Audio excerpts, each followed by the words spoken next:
BNP নিজেরাই কামড়াকামড়ি শুরু করেছে। আরেক বালু ব্যবসায়ীর কানের মধ্যে কামড় দিয়ে কান নিয়ে গেছে। শুনলে অবাক হয়ে যাবেন। আলোকবালি ইউনিয়ন বিএনপির জ্যেষ্ঠ যুগ্ম আহ্বায়ক জয়নাল আবেদিনের সঙ্গে স্থানীয় ইউনিয়নের যুবদলের এক কর্মীর তুমুল সংঘর্ষ হয়, যিনি বালু ব্যবসার সাথে জড়িত। ড্রেজার দিয়ে বালু কাটা ও আধিপত্য বিস্তার নিয়ে বিরোধ চলছিল। এর জেরে এক পর্যায়ে মারামারি চলাকালীন ওই যুবদল কর্মীর বা কানের উপর কামড় দিয়ে ছিঁড়ে ফেলে তার কান। মানে একজন জ্যেষ্ঠ যুগ্ম আহ্বায়ক, তার সাথে আপনি যুবদলের কর্মী হয়ে লাগতে গেছে, এইটা সে কোনোভাবে মেনে নিতে পারে নাই। এই জন্য নিজেকে কিছুক্ষণের জন্য কুত্তা বানায়া আপনার কানে কামড় দিয়া কানটা ছিঁড়ে নিয়েছে। এই যে মানুষ বলে না বিএনপি নিজেরাই কামড়াকামড়ি শুরু করছে, সেটার বাস্তব প্রমাণ তো দিতে হবে। এই যে দিয়ে দিছে, মানে কথার সাথে কাজের কতটা মিল। এই বিএনপি কি করেছিল 24 আন্দোলনে মিছিল? তারা তখন কোথায় ছিল? এই প্রশ্ন জাগতেই পারে। দেখেন, এইখানে মজা করতে আসি নাই, বিষয়টা একটু গুরুত্বের সাথে নিয়েন। একজন যুবদলের কর্মী ড্রেজার দিয়ে বালু ফালায় এবং তার আধিপত্য বিস্তার করছিল এলাকায়, যে আপনারা যদি এখানে কেউ বালু ফালান তাহলে আমার কাছ থেকে সে বালু নিতে হবে, আপনারা যদি কেউ আমার এলাকায় বাড়ি বানান তাহলে আমার কাছ থেকে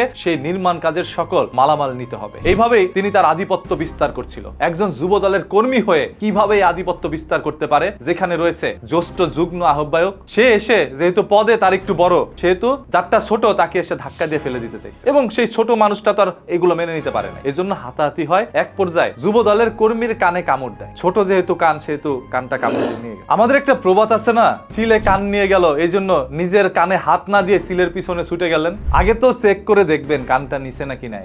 এটা বিএনপির কিছু নেতারা এখন বলতে পারে যে এই ঘটনাটা সম্পূর্ণ কাল্পনিক, তবে ঘটনাটা বাস্তবে ঘটে গেছে। বিএনপির নেতাকর্মীর কাছে আমার একটা রিকোয়েস্ট, আপনারা যারা এইভাবে নিজের আধিপত্য বিস্তারের জন্য নিজেরাই কামড়াকামড়ি করছেন, একদিন আপনাদেরকেও এই জনগণ আবার উচ্ছেদ করে দিবে যদি এইভাবে আপনাদের কার্যক্রম চলমান থাকে। এই পৃথিবীতে কোনো ক্ষমতাশালী লোক চিরস্থায়ী থাকতে পারেনি। নমরুদ, ফেরাউন এবং সর্বশেষ আপনারা যাদেরকে বলেন ফ্যাসিস্ট শেখ হাসিনা, তারাও থাকতে পারে। সবারই পতন হয়েছে। তাই আপনি যতই চিন্তা করছেন আপনি আপনার আধিপত্য বিস্তার করবেন, সময় আসলে লুঙ্গি খুলে দৌড়ে পালাতে হবে। এমন কোনো কাজ করেন না যে লুঙ্গি খুলে তারপর দৌড় দিতে হয়। ভালো থাকেন, মানুষকে ভালো রাখার চেষ্টা করেন, আর নিজেরা কামড়াকামড়ি করেন। এগুলো শুনতেও খারাপ লাগে, বলতেও খারাপ লাগে। এই ধরনের প্রতিদিনের কামড়াকামড়ি জানার জন্য চোখ রাখুন নিউজ কিতে।